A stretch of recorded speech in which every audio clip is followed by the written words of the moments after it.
Ransomware payment bans. What do you think about that? What are the pros, cons? What's your Yeah.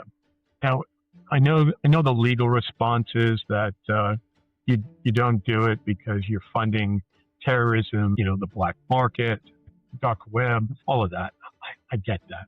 But you tell me if I'm a mom and pop store that I cannot get back online unless I pay, $5,000. It's going to be tough not to do it. I do feel that you're a healthcare organization. You cannot provide medical treatment because of, your systems are down and that, errors can occur. I think that's a critical piece, that by putting in a mandatory that you cannot pay a ransom, you're really putting, someone's life at risk in a hospital, or just emergency medical treatment, things like that.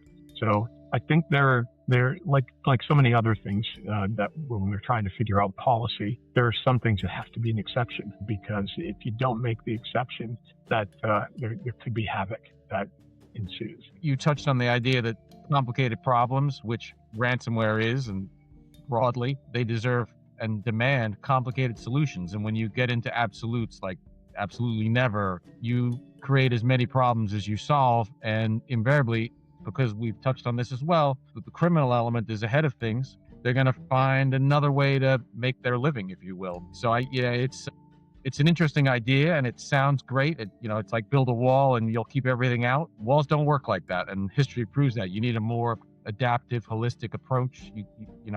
The old argument is you go where your threat is and you deal with it there rather than waiting for it to come to you.